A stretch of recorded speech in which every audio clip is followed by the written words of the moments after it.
తిమోతికి రాసిన 2వ పత్రిక 3వ అధ్యాయం ప్రారంభ వచనం నుండి. అంత్య దినములలో అపాయకరమైన కాలములు వచ్చునని తెలుసుకొనుము. ఎలాగనగా మనుష్యులు స్వార్థప్రియులు, ధనాపేక్షలు, బెంకములాడువారు, అహంకారులు, దోషకులు, తల్లిదండ్రులకు అవిధేయులు, కృతజ్ఞత లేనివారు, అపవిత్రులు, అనురాగరహితులు, అతిద్వేషులు, అపవాదకులు, అజితేంద్రియులు, క్రూరులు, సజ్జన ద్వేషులు, ద్రోహులు, మూర్ఖులు, గర్వాంధులు, దేవుని కంటే సుఖానుభవం ఎక్కువగా ప్రేమించువారు, పైకి భక్తి గలవారి వలె ఉండియు దాని శక్తిని ఆశ్రయించని వారునయుందరు. ఇట్టి వారికి విముఖుడవై ఉండుము అంటున్నాడు తిమోతితో. అంత్య దినములలో అపాయకరమైన కాలములు అంటున్నాడు. దేవుడు సృష్టించిన మంచి కాలాన్ని అపాయకరమైన కాలంగా మార్చే స్థితిని మనిషి తీసుకొని వస్తాడు అంటున్నాడు. ఇవి అంత్య దినాలలో సంభవించేవి. అంత్య దినాలు అనగా యేసు భూమి మీదకి వచ్చిన నాట నుండి ఆరంభమైన కాలము అంత్యకాలం. వాటిని అంత్య దినాలు అనొచ్చు, కడవరి గడి అనొచ్చు, ముగింపు దినాలు అనొచ్చు, చివరి కాలం అనొచ్చు, అంత్య దినాలు అని కూడా పిలవచ్చు. వీటన్నిటి అర్థం అదే.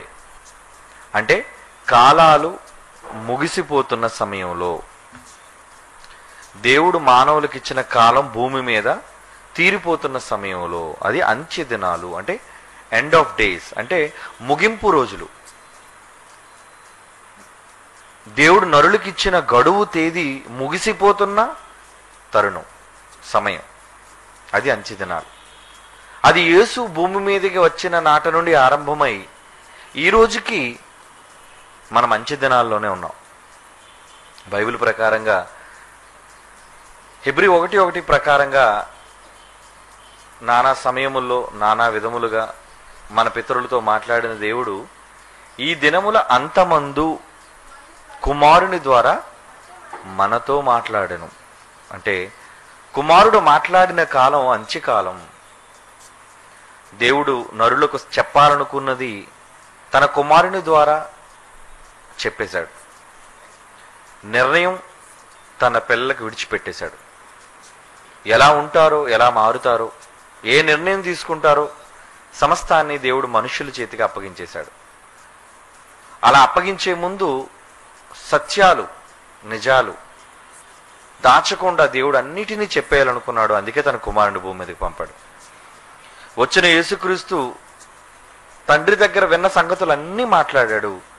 మిగిలినవన్నీ కూడా పరిశుద్ధాత్మ దేవుడు యేసు వెళ్ళిపోయిన అతి కొద్ది సంవత్సరాలలో మొత్తం పూర్తి చేసేసాడు. ఆయన దాచకుండా దేనిని ఆయన ఉంచలేదు. పరిశుద్ధాత్మ యేసుక్రీస్తుల ద్వారా మానవులకి అందించవలసిన సమాచారం అంతటినీ కూడా దేవుడు అందించాడు. అవన్నీ హెచ్చరికలు, వాక్యం, హెచ్చరిక గ్రంథం, ముగింపులో ప్రకటన గ్రంథం, ఇలా మనుషులకు చెప్పాలనుకున్నది దేవుడు చెప్పాడు. ఆ ముగింపు మాటలలోనే రాయబడింది మత్తయి సువార్త, ఆ ముగింపు కాలంలోనే రాయబడింది అపోస్తల కార్యాలు, ఆ ముగింపు కాలంలోనే రాయబడ్డాయి పౌలు పత్రికలు, ఆ ముగింపు కాలంలోనే రాయబడ్డాయి పేతురు యోహాను పత్రికలు. అంటే రాయబడిన క్రొత్త నిబంధనలోని 27 పుస్తకాలలోని సారం అంత్య దినాలకు సంబంధించినది, ముగింపు కాలానికి సంబంధించినది, లేదా అంత్యకాలంలో పుట్టిన మనుష్యులకు హెచ్చరిక చేసిన పుస్తకాలు ఇవన్నీ. కనుక వీటిని చదివినప్పుడు ఈ దినాలలో మనం ఎలా ఉండాలి, ఏం చేయాలి, దేవుడు మనకి హెచ్చరించినది ఏంటి, ఎలా ఉంటుంది సమాజం, ఇవన్నీ కూడా దేవుడు మనకు చెప్పాడు. అదే పౌలు గారి ద్వారా తన కుమారుడైన తిమోతికి, ఈరోజు మనకి, సంఘానికి వ్రాయించిన మాటలు. 3వ అధ్యాయం ప్రారంభ వచనం, అంత్య దినములలో అపాయకరమైన కాలములు వచ్చునని తెలుసుకో తిమోతి. చాలా ప్రమాదకరమైన సమయాలు అవి. ఎలాంటి ప్రమాదం? అన్ని ప్రమాదమే.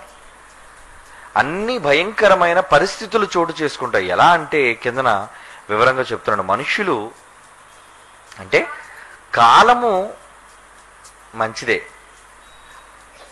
అపాయకరమైన కాలం ఎందుకైంది? కాలం చెడ్డది కాదు, మంచిదైన కాలాన్ని మనుషుడు చెడ్డదిగా తన క్రియల ద్వారా మార్చేశాడు. దానివల్ల కాలం చెడిపోయింది, కాలం మంచిగా లేదు. దేవుడు చేసిన ప్రకృతి మనిషి చేసిన పొరపాటు వల్ల వికృతిగా మారిపోయింది. మంచి గాలి, మంచి నీళ్లు, మంచి ఆహారం, వీటన్నిటిలో ఈరోజు మంచి కనబట్టలేదు మనకి. ఎక్కడ చూసినా కలుషితం, తాగే నీటిలో కలుషితం, తినే ఆహారంలో కలుషితం, పీల్చే గాలి కలుషితం, ఎన్నో భయంకరమైన కొత్త కొత్త వ్యాధులు సంక్రమిస్తున్నాయి. ఈ మధ్యన హైదరాబాదులో కొత్త వ్యాధి ఒకటి వచ్చిందట. అది ప్రాణాంతకమైనది, అది డెంగ్యూ కన్నా భయంకరమైనది అంటున్నారు. అంటే అపాయకరమైన కాలం. ఒకప్పుడు మనిషి ఆదమరిచి నిద్రపోయేవాడు, ఈరోజు మనిషి నిద్రపోవడానికి భయపడుతున్నాడు. ఒకప్పుడు మనిషి ధైర్యంగా ఉండేవాడు, ఇప్పుడు మనిషి ప్రతి క్షణం భయపడుతున్నాడు. ఎక్కడ ఏ వార్త వినవలసి వస్తుందో, ఎక్కడ ఏ ప్రమాదం ముంచుకొస్తుందో, ఎక్కడ ఏ సమస్య తలెత్తుతుందో. ఎందుకంటే ఎక్కడ నెమ్మది లేదు, శాంతి లేదు. ప్రపంచంలో ఎక్కడ పరిస్థితి బాగుందని మనం చెప్పగలం? కుటుంబాల్లో నెమ్మది ఉందా? రాష్ట్రాల్లో నెమ్మది ఉందా? దేశాల్లో నెమ్మది ఉందా? ప్రపంచంలో మనిషి ఉన్న ఏ చోట నెమ్మది లేదర్రా. మానవుడున్న ప్రతి చోట అల్లకల్లోలం. ఎందుకంటే క్రిమినల్. జంతువులన్నీ గుంపులుగా వెళ్తాయి, పక్షులన్నీ గుంపులుగా వెళ్తాయి, చేపలన్నీ గుంపులుగా తిరుగుతాయి, కానీ మనుషులంతా కూడా గుంపుగా ఉండలేరు. కారణం, వాటన్నిటికనే ప్రమాదకరమైన వాడు మనిషి. క్రూర మృగం చెడ్డది కాదు, అది క్రూర మృగం అయితే దాని గుణం ఎప్పుడు క్రూరంగానే ఉంటుంది. అది సాధు జంతువు అయితే దాని జీవితం అంతా సాధువుగానే ఉంటుంది. కానీ మనిషి అప్పటికే సాధువుగా ఉంటాడు, అప్పటికే క్రూరంగా తయారవుతాడు, అప్పటికే మోసగాడుగా మారుతాడు, అప్పటికే ప్రేమించేవాడుగా మారుతాడు. ఇన్ని రకాల భయంకరమైన విభిన్న పాత్రలు మనిషి పోషిస్తున్నాడు. కనుకనే కాలం అపాయకరమైనది అయిపోయింది. అంతేగాని కాలంలో పుట్టిన మనిషి ఎప్పుడు కూడా, మనిషి ఏమంటున్నాడంటే ఈరోజు కాలాన్ని నిందిస్తున్నాడు. ఏమని? నా టైం బాగాలేదండి అంటే. టైం బాగాలేదేంటి? నీ టైం బాగోలేకపోవడం ఏంటి? టైం ఎప్పుడు మంచిదే, గడియారం ఎప్పుడు మంచిదే. నీకు కాలాన్ని సూచించేది. కాలం ఎక్కడి నుంచి వచ్చింది మనిషికి? ఈరోజు మనిషి కాలాన్ని దేని బట్టి తెలుసుకోగలుగుతున్నాడు? ఉదయించే సూర్యుడు బట్టి, అస్తమించే చంద్రుడు బట్టి, తిరిగే భూమి బట్టి. ఈ భ్రమణ పరిభ్రమణాల వలన మనిషి కాలాన్ని గుర్తించాడు. అవునా? అంటే కాలం పుట్టింది ప్రకృతి వలన. ప్రకృతిలో దేవుడు ఏం చేశాడు? మంచి చేశాడు. తాను సృష్టించిన వాటిలో దేవుడు అంతా మంచిదిగా చూశాడు, ఎక్కడ చెడు లేదు. ఈరోజు ప్రకృతిని కూడా తన క్రియల వలన మనిషి పాడు చేస్తున్నాడు. ప్రకృతి మంచిది, ప్రకృతి కలుషితం లేనిది, కానీ మంచిదైన ప్రకృతిని కూడా చెడ్డదిగా మలుస్తున్నాడు మనిషి. దేని వలన? తన క్రియల వలన. అందుకే అన్నీ కలుషితమైపోయి, గాలి, నీరు, నేల, చివరికి నింగి, భూమి మీద ఉన్న ఆఖరికి పొర, ఏది? ఓజోన్ పొర, అది కూడా కలుషితం అయిపోతుంది. అంటే మనిషి తన కాలాన్ని అపాయకరమైనదిగా తయారు చేసుకున్నాడు. కనుక కాలాన్ని నిందించటం కాదు. ఎవరో మాట్లాడుతుంటారు, బుద్ధిహీనులు, జ్ఞానం లేక, ఇది ఎందుకంటే నా బ్రతుకులో ఇది సంభవించిందంటే, నీ కాలం బాగలేదు బాబు అంటాడు. నీకు మంచి కాలం రాబోతుంది బాబు, ఆ మంచి కాలం కోసం నువ్వు ఎదురు చూడాలి. మంచి కాలం రావడం ఏంటి? మంచి అనేది కాలంలో లేదు, మంచి అనేది మనిషిలో ఉండాలి. మనిషి మంచివాడైనప్పుడు ఆటోమేటిక్గా కాలం కూడా మంచిదే. మంచి మనిషిలో లేనప్పుడు ఇంకెక్కడ మంచి కనబడతా చెప్పండి? కాలంలో మంచి లేదా? కాలం ఎప్పుడు మంచిదే, నేల ఎప్పుడు మంచిదే, ప్రకృతి ఎప్పుడు మంచిదే. కానీ మనిషి దానిని కలుషితం చేశాడు. తన కృత్రిమమైన మనస్సు వలన, తన స్వార్థపూరితమైన దురాలోచనల వల్ల ప్రకృతి ఈరోజు భయంకరంగా మారిపోయింది. దానివల్ల మనిషి అంటున్నాడు, తన తప్పును తాను తెలుసుకోవడానికి బదులు మరలా నేరాన్ని ఎవరి మీద నెడుతున్నాడండి? ఒకప్పుడు మన ఆది తండ్రి అయిన ఆదాము చేసిన పొరపాటు ఈ రోజుకి సమాజంలో మనిషి మళ్ళా కాలాన్ని నిందిస్తున్నాడు. ఏమని? నా కాలం కలిసి రాలేదండి. కాలం కలిసి రాకపోవడం ఏంటి? నువ్వు చేసిన తప్పు, నేరం నీది. నువ్వు చేసిన నేరాన్ని నేరస్తుడిగాను ఒప్పుకోవాలి. నేను చేశానండి, నా వల్లే ఇలా జరిగిందండి, తప్పు నాది, నేరం నా వల్లే జరిగింది అని మనిషి ఒప్పుకున్న నాడు కాలం ఎప్పుడు మంచిగానే ఉంటుంది. కానీ వీడి తప్పును ఒప్పుకోక మరొకల మీద తప్పు నెట్టే అలవాటు మనిషి రక్తంలో జీర్ణించుకుపోయింది. ఆరంభం నుంచి వచ్చింది అది. అదే మన ఆది తండ్రి చేశాడు. ఎందుకు తిన్నావు పండు అంటే, నేరం నాది కాదు, నువ్వు చేసిన స్త్రీది నేరం, నువ్వు నాకు ఇచ్చిన స్త్రీది నేరం అన్నాడు మనిషి. అంటే నేరాన్ని తన మీద వేసుకోకుండా పరుల మీదకి తోసేసే జాతి మనిషి, మానవ జాతి. కనుక మనిషిలోని ఉన్న ఈ భయంకరమైన ప్రవృత్తి, మనస్తత్వం చివరికి దేవుణ్ణే నేరస్తుడిగా నిలబెట్టే పరిస్థితికి ఈరోజు సమాజం వచ్చేసింది. అంటే తాను చేసిన తప్పును మనిషి తెలుసుకోకుండా మరొక దాని మీద నేరాన్ని నెడుతూ మోపుతూ, నాది తప్పు కాదు అంటున్నాడు, కాలం మంచిది కాదంటున్నాడు, గ్రహాలు మంచివి కాదంటున్నాడు. అంతే కదా, మాట్లాడేటప్పుడు ఎలా మాట్లాడతారండి, మీకు గ్రహాలు కలిసి రాలేదండి, గ్రహాలు ఏం చేశాయండి, అవి నీకెంతో దూరంగా ఉన్నాయి, నీకు అందరంత ఎత్తులో ఉన్నాయి, అవి వాటి మార్గాన్ని అవి తిరుగుతున్నాయి, అవేం పాపం చేసేయండి, వాటి మార్గాన్ని అవి తిరుగుతున్నాయి. సూర్యుడు వాటి మార్గాన్ని వాడు ఉదయిస్తున్నాడు, చంద్రుడు వాడి మార్గాన్ని వాడు ప్రయాణం చేసి పోతున్నాడు, గాలులు వాటి మార్గాన్ని వస్తున్నాయి. నువ్వేం చేసావు? చెడ్డవాడు నువ్వు. మనిషి మనం చెడ్డవాళ్ళం. మనం చెడ్డవాళ్ళు అవటం వల్ల వాడు చెడ్డవాడుగా ఒప్పుకోవడం ఇష్టం లేక అంటున్నాడు, గ్రహాలు ఎందుకు అనుకూలించలేదండి, కాలం ఎందుకో కలిసి రాలేదండి. చూసారా ఎంత తప్పు చేస్తున్నాడో మనిషి. అపాయకరమైన కాలం, అంచె దినాలలో. అంటే ఇలాంటి మూర్ఖులు ప్రపంచంలో బయలుదేరుతారు. కాలాన్ని తప్పు పట్టేవాళ్ళు, కాలం చెడ్డదనేవాళ్ళు. కానీ దేవుడు అంటున్నాడు, అపాయకరమైన కాలంలో వచ్చినను తెలుసుకో. ఎందుకంటే కాలం ఎందుకు అపాయకరంగా మారింది కిందన వివరణ ఇస్తున్నాడు చూడండి. కాలాలు అపాయకరంగా మారడానికి కారణం ఎలాగనగా మనుష్యులు అంటున్నాడు. అంటే సంబంధం ఎవరితో? ప్రాబ్లం అంతా మనిషి దగ్గరే, తేడా మనిషి దగ్గరే, ప్రకృతి దగ్గర కాదు. మనుషులు స్వార్థ ప్రియులు. స్వార్థ ప్రియులు అంటే స్వార్థాన్ని ప్రేమించేవాళ్ళు. అంటే తన స్వార్థాన్ని ఆలోచిస్తాడు. పక్కవాడు ఎలా మునిగిపోయినా పర్వాలేదు, ఎదుటివాడు ఎలా పోయినా పర్వాలేదు, నేను బాగుంటే చాలు, నా కుటుంబం బాగుంటే చాలు అనే స్వార్థం మనిషిలో ఉంది. అంతే కదండి. ఈరోజు కోట్ల కుంభకోణాలు ఎందుకు జరుగుతున్నాయి? 100 ఎకరాల భూ కబ్జాలు ఎందుకు జరుగుతున్నాయి? కోట్ల రూపాయల నిధి ఎందుకు మాయమవుతుంది? ప్రభుత్వాలు ఎందుకు పేదవాడికి అన్నం పెట్టలేకపోతున్నాయి? న్యాయం చేస్తాం, మేలు చేస్తామన్న నాయకులు మొదలుకొని ఒక సామాన్యుడి సంపాదనలో పడ్డ ఒక సామాన్యుడి వరకు ప్రతి వాడిలో స్వార్థం. స్వార్థాన్ని ప్రేమిస్తాడు. వాడి స్వార్థం కోసం ఏమైనా చేస్తాడు. ఒక కుటుంబాన్ని కూల్చేస్తాడు, అవసరమైతే ఒక బ్రతుకుని ఆర్పేస్తాడు, ఎదుటివాడికి ఎంత నష్టాన్నైనా చేకూరుస్తాడు. స్వార్థం, స్వార్థ ప్రియులు. అంటే తమ భవిష్యత్తును, తమ సుఖాన్ని ఎక్కువగా కోరుకున్నవాళ్ళు. అంచె దినాలలో మనుష్యులు అంటున్నాడంటే ఎక్కువ కేడర్ ఇలాంటిదేనారు అందరూ. మనకు లేదా స్వార్థం?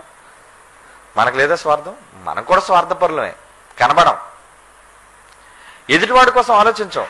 ముందు మనం ఎలా బాగుండాలి, మనం బాగుంటే చాలు, ఎదుటివాడు ఏమైపోయినా మనకు అనవసరం అనుకునే పరిస్థితి, స్వార్థపూరిత స్వభావం మనిషిలోనికి చోటు చేసుకోవటం వల్ల కాలం అపాయకరంగా మారక ఏమవుతుంది చెప్పండి? చెప్తున్నాడు, మనుషులు స్వార్థ ప్రియులు. ఎక్కువ డబ్బు ఆశించేవాళ్ళు. ఏమంటే బంగారు కుర్చీ, బంగారు స్పూను, బంగారు పళ్ళెం, ఇంకా వాడికి చాలేదా? దిక్కుమాల డొక్కు సైకిల్లో 2 చక్రాల మీద తొక్కును తిరిగేవాడు ఈరోజు 2 హెలికాప్టర్లు మెయింటైన్ చేశాడంటే, మొన్న టీవీలో చూపిస్తున్నాడు, కటిక నేల మీద పడుకుంటున్నాడటండి జైల్లో. ఎక్కడ? హైదరాబాద్లోని కటిక నేల. అక్కడ మంచం ఎవరు? నీకు బంగారు పళ్ళెం లేదు, చిప్పకూడు అంటే అది కూడా అల్యూమినియం ప్లేటు, సిల్వర్ పళ్ళెం కాదు అది. కనబడ్డానికి సిల్వర్ రంగులో ఉంటుంది కానీ సత్తు పళ్ళెం లాంటిది అది. ఎంతోమంది దొంగలు తిన్నారు దానిలో.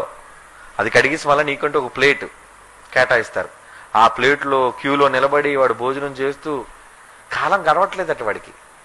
అంతకుముందు బిజీ, ఏమండి ఒక్కసారి రాజాగారిని కలుస్తుంటే రాజాగారు రాజుగారండి, ఖాళీ తీరిక లేదు, అపాయింట్మెంట్, రాజావారితో మాట్లాడాలంటే ఒక వెలుగు వెలిగాడు.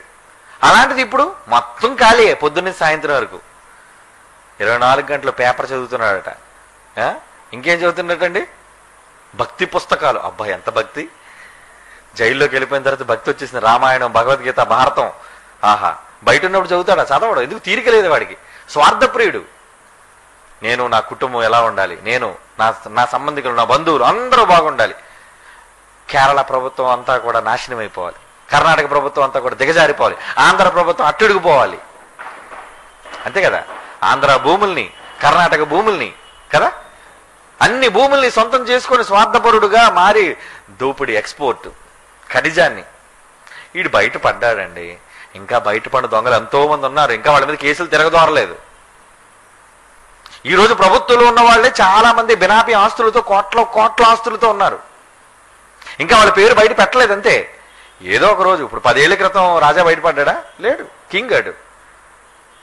10 ఏళ్ల క్రితం ఎవరు? సత్యం రాజు, రామలింగ రాజు, వాడు కింగ్లాగా ఉన్నాడు. అప్పుడు మనలాగా ఆనందంగా ఉన్నాడు వాడు. కానీ తర్వాత వచ్చింది వాడి కాలం, గడ్డు కాలం, చేటు కాలం. స్వార్థపరుడు మారిపోయాడు. దోపిడి. ఏమండి? ధనాపేక్ష తక్కువ, చాలదు. మితిమీరిన ధనం, కోట్ల రూపాయలు సంపాదించి తరతరాలు కూర్చొని తిన్నా తరగని ఆస్తులు సంపాదించినా ఇంకా వాళ్ళకి ఆశ చావట్లేదండి. మనిషి ఎక్కడో దగ్గర తృప్తి పొందుతాడు. ఏమండి? కావలసినవన్నీ ప్లేట్లో పడి ఎంత తింటావో తిను అన్న తర్వాత, గట్టిగా తిన్న తర్వాత, బేవమని తేల్చిన తర్వాత ఇంకా అన్నం కావాలా? బాబోయ్ వద్దు అంటాడు కడుపు నిండినవాడు. కానీ డబ్బున్నవాడు సరిపోయిందండో, అన్నం పెట్టినవాడు చాలు బాబోయ్, ఇంకా కడుపు నిండిపోయింది బాబోయ్ అంటాడేమో. కానీ డబ్బు ఆశనోడు మాత్రం ఇంకెక్కడితో చాలండి, నాకు అవసరం లేదండి అంటాడా. లక్షన్నోడు కోటి కావాలనుకుంటాడు, కోటున్నోడు 10 కోట్లు కావాలంటాడు, 100 కోట్లు చేయాలనుకుంటాడు, 1000 కోట్లు చేయాలనుకుంటాడు. కోటాను కోట్లు చేసేసారండి ఈరోజు ప్రపంచంలో ఉన్నవాళ్ళు.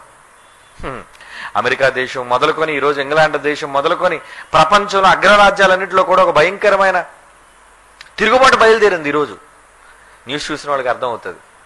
కారణం అక్కడ కూడా పెట్టుబడిదారులు. ఎందుకు? ఆర్థిక మాంద్యం వచ్చేసింది.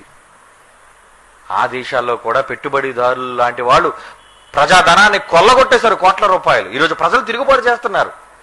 ఒక కెనడాలో తిరుగుబాటు, అమెరికాలో తిరుగుబాటు, ఆస్ట్రేలియాలో తిరుగుబాటు. న్యూస్ చూస్తే మీకు అర్థమవుతుంది. ఎందుకు? ఎక్కడ చూసినా స్వార్థపరులే, ధనాపేక్ష. ఎంతో డబ్బు కావాలి వాళ్ళకి.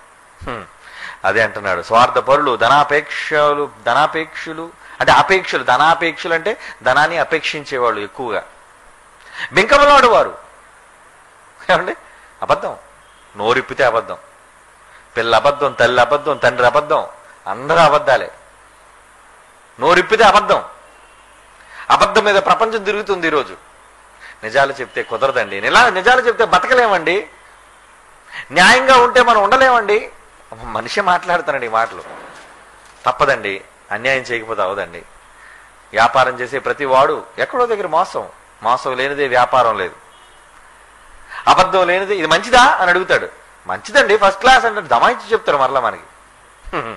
ఏ వ్యాపారస్తుని నేను అడగండి, బాబు ఇది మంచిదేనా, మంచి నాణ్యత? తిరిగిలేదండి, ఎవరు చెప్పారండి, మంచి నాణ్యత ఇది అంటే అబద్ధం. అది అబద్ధం కూడా నేను నమ్మించడానికి ధైర్యంగా చెప్తాడు వాడు.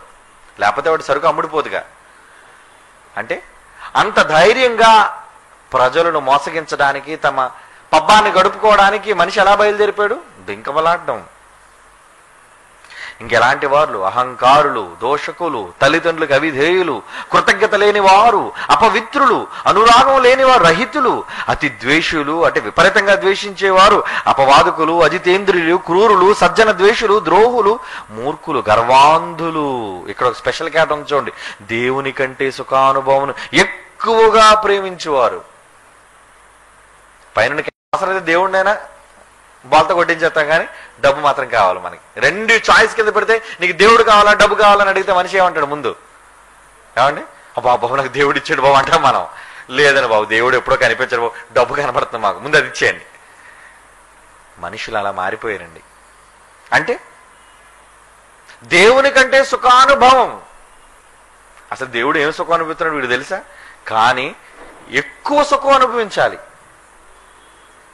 ఎంతో సుఖం అనుభవించాలి. అలా కోటీశ్వరులుగా రోజు ఆనందంగా గడిపే ఎంతో మంది ఉన్నారు ప్రపంచంలో. డబ్బు ఏం చేసుకోవాలో తెలియదు. ఒక్కొక్కసారి ఐటీ వాళ్ళకి భయపడి, ట్యాక్స్ వాళ్ళకి భయపడి డబ్బులు తగలబెట్టేస్తారు. ఎందుకు తగలబెట్టేయాలి? ఎక్కడ దాస్తాడు? లేకపోతే కట్టలు కట్టలు ఎక్కడ దాస్తాడు? ఏమండి, కట్టలు కట్టలు. ఇప్పుడు డబ్బు దాయలేక డబ్బు రూపంలో కట్టలు ఎంతకైనా దాస్తాడు? కాగితం కదండి. కాగితం ఏం పడుతుంది? పుస్తకాలు అలా పట్టేశారు, చెదపట్టదు దానికి.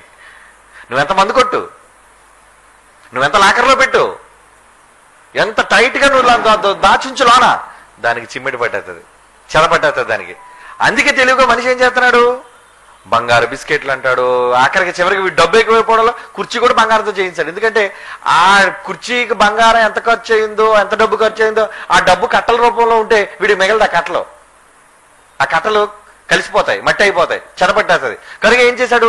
కట్టల రూపంలో ఉన్న డబ్బుని వీడు బంగారు రూపంలో మార్చేశాడు. అంటే ఇదేనా కొంతకాలం ఉండదు కదా కళ్ళెదురుగా. ఇప్పుడు బంగారాన్ని మనమైతే ఏదో చిన్న చిన్న బంగారు చెవులు, గొడుసులు, నెక్లెస్లు ఏవో బీరోలో పెట్టుకుంటాం. వీడి దగ్గర బీరువాలో పెట్టుకున్నంత బంగారం కూడా ఎక్కువైపోయింది. బీరో కూడా పట్టట్లేదు. ఒకటా రెండో ఎన్ని బీరోలు పెడతాడు? ఏమన్నా ఎన్ని బీరోలు పెడతాడు? అందుకే ఏం చేశారు? సామాన్లు చేయించారు. డైరెక్ట్ గా సామాన్లే, కుర్చీ, ప్లేటు, స్పూన్లు చేయించాయి.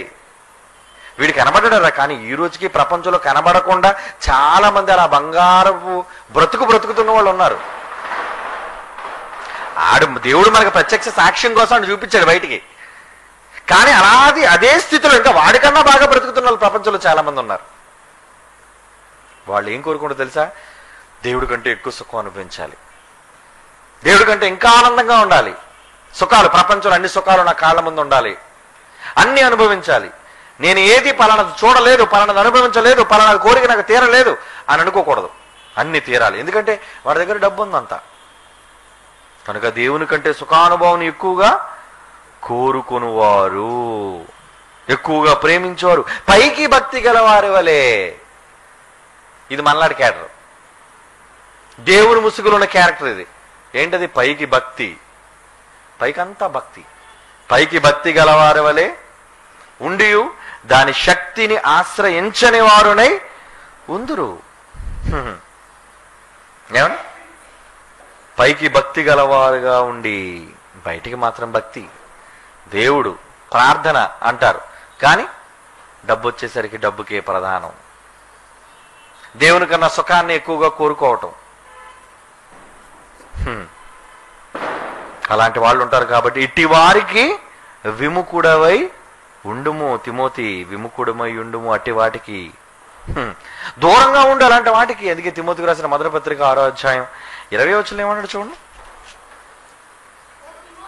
ఓ తిమోతి, నీకు అప్పగింపబడిన దానిని కాపాడి అపవిత్రమైన వట్టి మాటలకు, జ్ఞానమని అబద్ధముగా చెప్పబడిన విపరీత వాదములకు దూరంగా ఉండు నాన్న.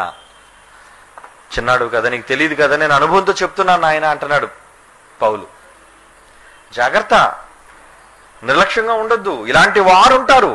అంటే ఇప్పుడు ఈ పైన చెప్పిన క్యాడర్లో చేరినవాడు ఎవడున్నాడు చెప్పండి? ప్రభుత్వం ఈ రోజు ప్రపంచంలో. మనం కూడా ఏదో దాంట్లో క్వాలిటీకి చెందిన వాళ్ళు. మనం ఒకటి కాదు, చాలా ఉంటాయి మనకి. ఏమండి? పైన చెప్పిన లిస్టులో ఒక్కటైనా మన లేకుండా ఉందని ఎవరైనా చెయ్యొద్దు. ఏమండి, పైన చెప్పిన వాటిలో ఒక్కటి కూడా నాకు లేదండి అని ఎత్తలేం మనం. ఎందుకంటే ఎక్కడో దగ్గర దొరికిపోతాం మనం. ఎందుకంటే పైనట్లో ఏదో ఒకటి ఉంటుంది మనలో. మనుషులందరూ భయంకరంగా ఇలా మారిపోయారు. అది అపాయకరమైన కాలం. అందుకేనండి యుద్ధాలు, అందుకేనండి ఈ దురాక్రమణదారులు, అందుకేనండి ఈ భయంకరమైన అల్లర్లు ఎందుకు జరుగుతున్నాయి? విపరీత పరిస్థితులు ప్రపంచంలో చెప్పండి. బయట నెమ్మది లేదు, శాంతి లేదు.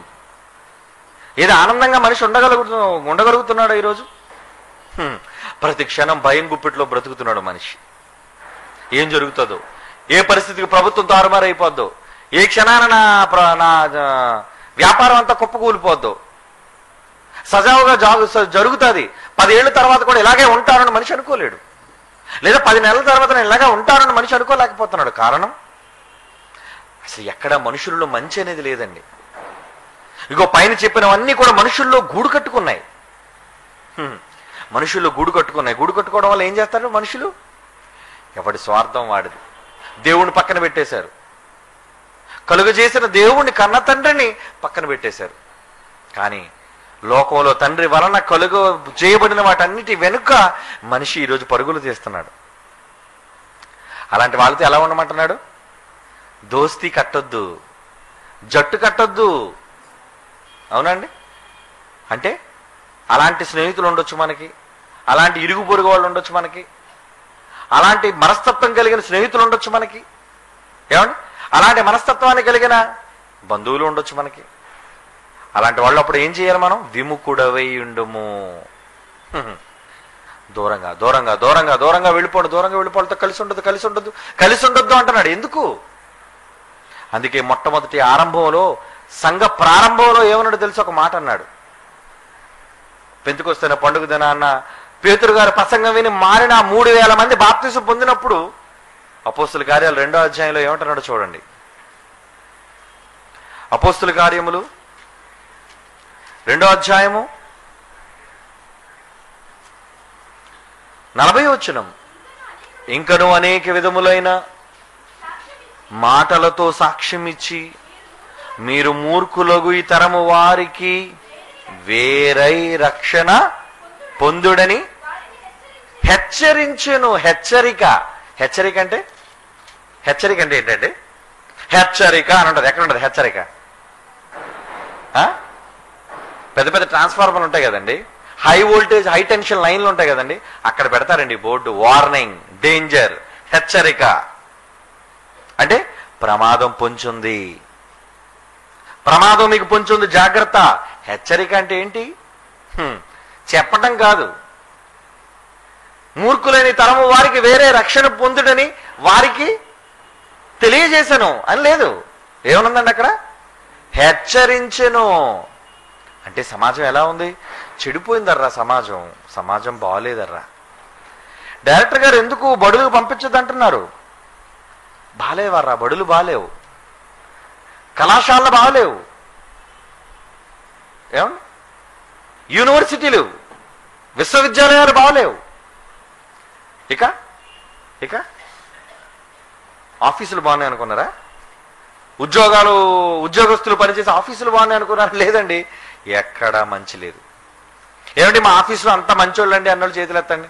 ఎక్కడ చెడు మాట్లాడరండి, అసలు ఎక్కడ కూడా బూతులు మాట్లాడరండి, చాలా మంచోళ్ళండి మా ఆఫీస్ స్టాఫ్ అంత అన్నోళ్ళు చెప్పండి. నువ్వు మంచోడు వెళ్తే కావచ్చు, ఆఫీసులో పనిచేస్తున్న నువ్వు మంచోడు కావచ్చు, కానీ నువ్వు పనిచేస్తున్న చుట్టూ ఉన్న వాళ్ళు మాత్రం మంచోళ్ళు కారండి. బయటికి మంచోళ్ళుగా కనబడతారేమో, కొన్ని రోజులు అబ్జర్వ్ చేయి, అసలు రంగు, ప్రతి వాడి రంగు బయటపడుతుంది. ఇది 1, 2 అని కాదు, ప్రతి చోట ఏ పనైనా కానివ్వండి, అది ఉద్యోగమా, వ్యాపారమా, ఎక్కడైనా సరే, నలుగురు కూడుకునే చోటు, నలుగురు పనిచేసే చోటు ఎక్కడ మంచి లేదండి. నలుగురు కూడుకునే చివరికి బడిలో కూడా మంచి లేదండి. బడిలో కూడా మంచి లేదు. చిన్ననాటి నుంచి బడిలోనే మంచి లేనప్పుడు ఇంకా పెద్ద అయ్యాక ఇంకెక్కడ మంచి ఉంటుంది చెప్పండి? కనుక మూర్ఖులు, ఆ తరం వాళ్ళు ఎలాంటి వాళ్ళు? చెప్తే వినరు, మరలా చెప్తే వింటారా? అబ్బా మంచి మాటలు చెప్పారండి, మేము ఎప్పుడు వినలేదండి, మా బ్రతుకులు మార్చుకుంటామండి అంటారా? మూర్ఖుడు, ఒప్పుకోడు. అందుకే మూర్ఖులు ఈ తరం వారికి ఏమవ్వాలి? వేరే. ఎక్కడికి వేరైపోవాలి? వేరే రక్షణ పొందుడి. అంటే రక్షణలోకి వచ్చేయండి అని అదే అధ్యాయంలో కిందన చూడండి, ప్రభు ఒక మాట అంటున్నాడు. 2వ అధ్యాయం చివరి మాట, 47వ వచనంలో 2వ మాట అండి, చివరి మాట, చివరి సెంటెన్స్. ప్రభు రక్షణ పొందుచున్న వారికి అనుదినము వారితో చేర్చుచుండెను. ఎవరితో చేరుస్తున్నాడు? ఎవరైతే మారుతారో వాళ్ళందరినీ వేరుగా తీసుకెళ్ళిపోతున్నాడు. వేరుగా. అందుకేనండి వేరుగా మేము అక్కడ మాధవలసలో కన్స్ట్రక్షన్ స్టార్ట్ చేసాం. వేరుగా లేకపోతే అవ్వదు, చుట్టూ గోడ కట్టకపోతే అవ్వదు, నలుగురితో సాన్నిహిత్యం ఉంటే కుదరదు, పాడైపోతారు. ఇంతకీ వచ్చిన వాళ్ళు ఎంతమంది మంచిగా ఉంటారు? మళ్ళీ అదొక డౌట్ మాకు.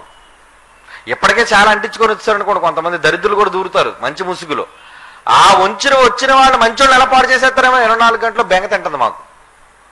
అంటే ఎక్కడో దగ్గర వాడు ప్రవేశిస్తాడు, ఎక్కడో దగ్గర వాడు తన క్రియను చూపిస్తాడు. అందుకే యేసుక్రీస్తు వారు భయపడి ఈ సమాజంతో కలిసి ఉండకండారా. అందుకే మొదటి శతాబ్దపు సంఘం ఎలా బయలుదేరిందో తెలుసా? మీరు చదవండి, 3, 4, 5, 6 అధ్యాయాలు చదవండి. సంఘం ఎలా అయిపోయిందంటే తమకున్న చరస్థిరాస్తులు అమ్మేసి దేవుని కోసం కమాన్ పని చేయండి, పని చేయండి, పని చేయండి, పని చేయండి, నీకున్నది అమ్మేసి పని చేయండి, దేవుని కోసం పని చేయండి. ఆ పరిస్థితికి వచ్చేసిందర్రా. అదే బయట ఎలా ఉంటారు? కొనుక్కోండి, సంపాదించుకోండి, అదే కదండి. లోకంలోకి ఎక్కడైనా బయటికి వెళ్ళి మీరు మాట్లాడితే మీరు ఏమి సంపాదించారండి? ఇల్లు కట్టుకున్నారా? బ్యాంకులో ఎంత డబ్బుతుంది? ఎంత బంగారం సంపాదించారు? ఎన్ని తులాలు ఉన్నాయి మీకు? ఇదే కదండి మాట్లాడతారు. కానీ దేవుని రాజ్యంలోకి వచ్చిన వాడైతే ఏం మాట్లాడాలి? దేవుడి కోసం ఏం ఇచ్చారు మీరు?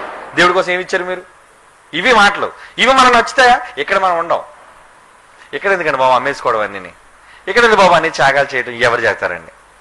అక్కడికి వెళ్ళిపోతే, నలుగురితో పాటు వెళ్ళిపోతే ఎన్నో సంపాదించుకోవచ్చు. అది కాదర్రా. అందుకే యేసుక్రీస్తు వేరైపోమన్నాడు. మీరు వేరే రక్షణ పొందండి. అలా రక్షణ పొందుతున్న వారిని అనుదినము వారితో చేరుస్తున్నాడు. ఎందుకు? నాయన బయట ఉంటే మీరు పాడైపోతారయ్యా, వాళ్ళతో బయట ఉంటే మీరు పాడైపోతారు. ఉదయం ఒక తమ్ముడు వచ్చి అంటున్నాడు, ఏనన్నా నువ్వు రావట్లేదు అని అన్నాను. ఏముందన్నయ్య, డ్యూటీ వల్ల ఇబ్బంది అయిపోతుంది. దేవుడి కోసమే కదా నాన్న వచ్చేసానన్నావు. నువ్వు వచ్చేసినప్పుడు నువ్వు ఎందుకు మరి రావటం లేదు? ఎందుకు రాలేకపోతున్నావు? ఇప్పుడు నాకు అర్థమైందన్న, నిజంగా నేను రాకపోవడం వల్ల నాకు ఎన్ని శోధనలు ఎదురవుతున్నాయో నాకు అర్థమైందన్న. నాలో భక్తి సన్నగిలిపోతుందన్నయ్య. అప్పుడు నేను ఒకటే అన్నాను, ఎన్ని కష్టాలైనా సరే, ఎన్ని బాధలైనా దూరం అనుకోకుండా, డబ్బు అవుతుంది అనుకోకుండా, నువ్వు వచ్చిన పనికి సార్థకత చేకూరాలి అంటే నువ్వు క్లాసులకు రా, వాక్యం విను, రీఛార్జ్ అవుతుండాలి. నిన్ను రీఛార్జ్ చేసేది ఏది? ఇక్కడికి వస్తారు కాబట్టి మంచి వాతావరణం, మంచి మాటలు.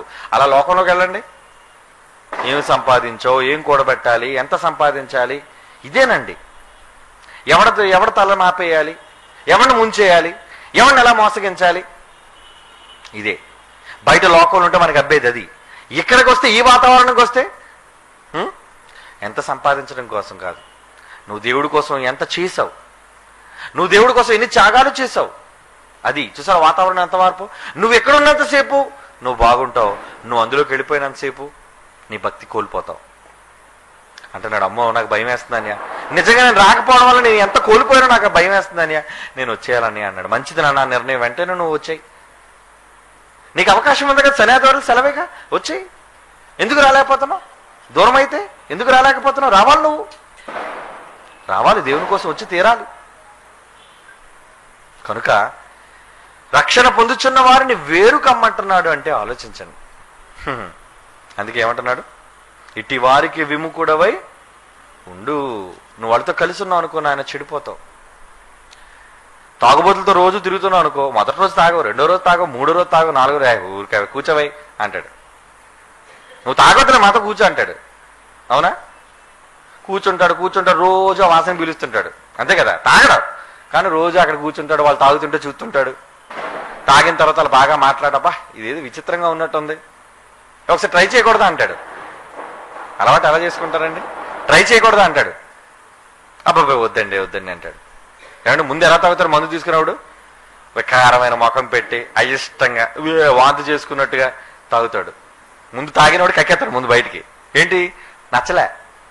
కానీ ఆ పక్కన చూడు ఎక్స్పీరియన్స్ క్యాండిడేట్ ఉన్నాడు, ఆనందంగా గ్లాసులో రంగు చూసి చప్పరించుకొని లొట్టలేసుకొని తాగుతున్నాడు. అంటే ఏంటి?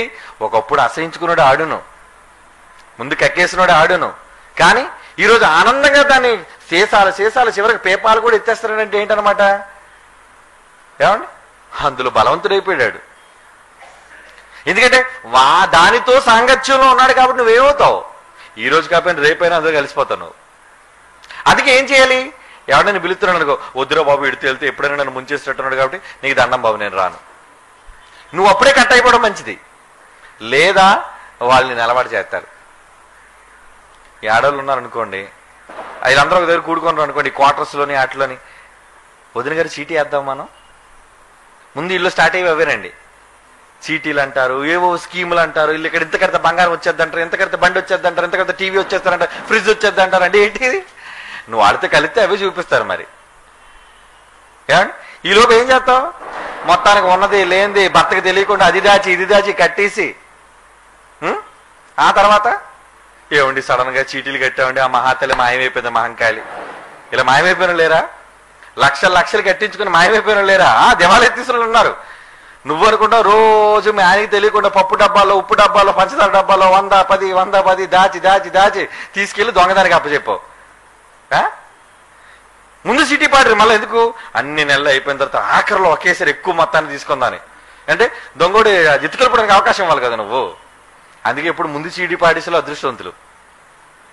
ఎప్పుడైతే చివరిన పాడుదాం అనుకుంటారో ఏటవుద్ది వాళ్ళకి. ఏమండి నువ్వు పాడే టైంకి ఆడు నీకు రామకీర్తన పాడి వెళ్ళిపోతాడు. చూసారా? అంటే నువ్వు వాళ్ళతో సాంగత్యంలో ఉన్నావు అనుకో, వాళ్ళు నేను అలాగే ఉంచుతారు, ఆ తావులోనే నడిపిస్తారు. అప్పుడు నువ్వేం చేయాలి? భక్తి కలిగిన పరిస్థితుల్లో నువ్వు నడవాలి. ఎవరు మంచివాళ్ళు? మంచివాళ్ళతో సాంగత్యం చేయి, మంచివాళ్ళతో సన్నిహితంగా ఉండు, దేవుడు పని చేసే వాళ్ళతో సంబంధాలు పెట్టుకో. ఏ వ్యక్తి దగ్గరికి వెళ్ళినప్పుడు ఎవరైనా బూతు మాటలు మాట్లాడుతున్నారు వెంటనే కత్తిరించాలి, వాళ్ళతో మాట్లాడకూడదు. ఎందుకంటే వాడితో బూతులు మాట్లాడే దగ్గర నువ్వు ఉంటే నీకు కూడా బూతులు వచ్చేస్తాయి. అవునా? ఎప్పుడు తాగేవాడి దగ్గర ఉంటే నీకు కూడా ఏదో ఒకరోజు తాగాలనిపిస్తుంది. ఎప్పుడు ఊరి మీద తిరిగి ఆడవాళ్ళు తిరగాలంటే నీకు కూడా ఏదో ఒక రోజు ఊరి మీద తిరగాలనిపిస్తుంది. కనుక ఏం చేయాలి? అందుకే దుష్టుల ఆలోచన చొప్పున నడువక, పాపుల మార్గం నిలువక, అపహాసకులు కూర్చున్నాడు వద్దొద్దు అంటారు. నువ్వేం చేయాలి? టక్కన లేచిపోవాలి. నువ్వు ఏంటి వదిన అలా లేచిపోయా అంటది. మరి అయినా సరే ఏం లేదు వదిన, చిన్న పని ఉందని చెప్పొచ్చేయి. నువ్వు కూర్చున్నావో నీ బుర్ర తినేస్తుంది, నేను ఎందులో ముంచేస్తుంది. నువ్వు ఒప్పుకున్నావో ఎందులో ఒకప్పుడు నీకు సుడి పెట్టేస్తుంది మొత్తానికి, మగదే గాని ఆడదే గాని. అందుకే అనుభవంతో చెప్పాడు దావీదు, దుష్టుల ఆలోచన చెప్పున్నాడు పాపులు. మరి బంగారు వాక్యం చిన్నప్పుడు నేర్చుకుని ఇదే బంగారు వాక్యం కంటతా వచ్చింది కానీ బతుకులో కంటతా రాలేదు మనకి. ఏమండి చెప్పడం గడగడ చెప్తాం మనం, చెప్పటం కాదర్రా. బైబిల్లో రాయబడింది నువ్వు నోటితో పద్యాలు చెప్పినట్టు చెప్పడానికి కాదు, అది నీ ఆచరణలో పెట్టడానికి. కనుక ఎక్కడ చెడు ఉందనుకున్నావా దానికి దూరంగా ఉండు. వాడు చెడ్డవాడు నువ్వు అనుకుంటున్నావా అసలు వాడితో సాంగత్యం చెయ్యొద్దు. వాడు దుర్మార్గుడు అనుకుంటున్నావా అసలు వాడితో మాట్లాడద్దు. వాడు కోరిని నేను పలకరించిన ముఖం తిప్పేసుకో. ఎందుకు? వాడు నేను ముంచేస్తాడు ఏదో రోజు. అట్టి వారికి విముఖుడు. విముఖుడు అంటే ఏమండి కొంతమందికి ఎవరికైనా పడలేదు అనుకోండి, ఎక్కువగా మగవాళ్ళ పెద్ద కనబడదు కానీ ఆడవాళ్ళు ఈ ఫీచర్స్ ఎక్కువ కనబడతాయండి. పక్కన ముఖం తిప్పుతారు ఇలాగా. ఏమండి అంటే కొంతమంది మూతిరుస్తారు సైడ్కి, కొంతమంది ఏం చేస్తారంటే పక్కన ముఖం తిప్పేస్తారు అలాగ. అనేసరికి ఓహో అంటే పట్టలేదన్నమాట. విముఖుడు అంటే అదే విముఖత, అంటే ముఖాన్ని చూపించడం ఇష్టం లేదు. ఆడల్లంత దూరంలో ఉండడానికి వెంటనే మన ఫేస్ టర్నింగ్ ఇచ్చి వెళ్ళిపోవాలి ఇటు వైపు. ఎందుకు? వాడికి మన ముఖం చూడడం కానీ లేదా వాడి ముఖం మనం చూడడం కానీ నచ్చదు. అలా చేస్తే ప్రమాదం. అందుకే ఎవరికైతే పైన ఇలాంటి సద్గుణాలు ఉంటాయో, సద్గుణాలు కాదు దుర్గుణాలు అవి, ఇందా పైన చెప్పిన 2వ వచనం నుంచి 5వ వచనం వరకు ఎవరెవరికైతే ఇలాంటి ఫీచర్స్ ఉన్నాయని దేవుడు మన కోసం రాయించాడరా. ఇక మీదట మీరు మాట్లాడే వాళ్ళతో కానీ మీరు పరిచయం కలిగిన వాళ్ళతో కానీ ఎవరిలోనైనా ఇలాంటి క్యారెక్టర్ ఉంటే వెంటనే కత్తిరించండి వాళ్ళని. లేదా మీ బతుకు బుగ్గు అయిపోద్ది, మీ బతుకులో సంతోషం ఉండదు, మీ కుటుంబంలో ఆనందం మిగలదు. అట్టి వారికి దూరం అయిపోండి. విముఖుడు అంటున్నాడు. తన కుమారుడితో చెప్తున్నాడు జాగ్రత్తగా ఏమని? విముఖుడవై ఉండుము. విముఖుడవై ఉండు తిమోతి. అపాయకరమైన కాలం నాన్న, మంచిగా కనబడుతుంది, అది మంచిగా ఉంటుంది, నీతో ఎంతో మేలు జరుగుతున్నట్టు ఉంటుంది, అన్ని కలిసి వస్తున్నట్టుగా ఉంటాయి, అన్ని నీకు అనుకూలంగా జరిగిపోతున్నట్టు ఉంటాయి. కానీ అందులో ద్రోహం ఉంది, అందులో మోసం ఉంది, అందులో కపటం ఉంది, అందులో వేషధారణ ఉంది, అందులో మాయ ఉంది. కనుక వాటిని జోలికి వెళ్ళొద్దు. అపాయకరమైన కాలంలోకి వెళ్ళిపోతావు నువ్వు. నీ కాలాన్ని పాడు చేసుకుంటున్నావు నువ్వు తిమోతి. అట్టి వారికి విముఖుడుగా ఉండు. జాగ్రత్త, ముఖం తిప్పేయి, వాళ్ళతో కలవద్దు, వాళ్ళతో సాంగత్యం చెయ్యొద్దు, దూరం అయిపో వాళ్ళకి. పౌలు అంటున్నాడండి, ఇవి నిజంగా మనం ఆచరించినప్పుడు మనం గొప్పవాళ్ళం అవుతామరా. మనందరికీ దేవుడు చెప్పే సూచనలు, మన కన్న తండ్రి మనకి చెప్పే జాగ్రత్తలు అండి ఇవ్వండి ఇవి. ఓకేనా? అక్కడికి ఆపేయండి, వచ్చేవారు మాట్లాడుకుందాం.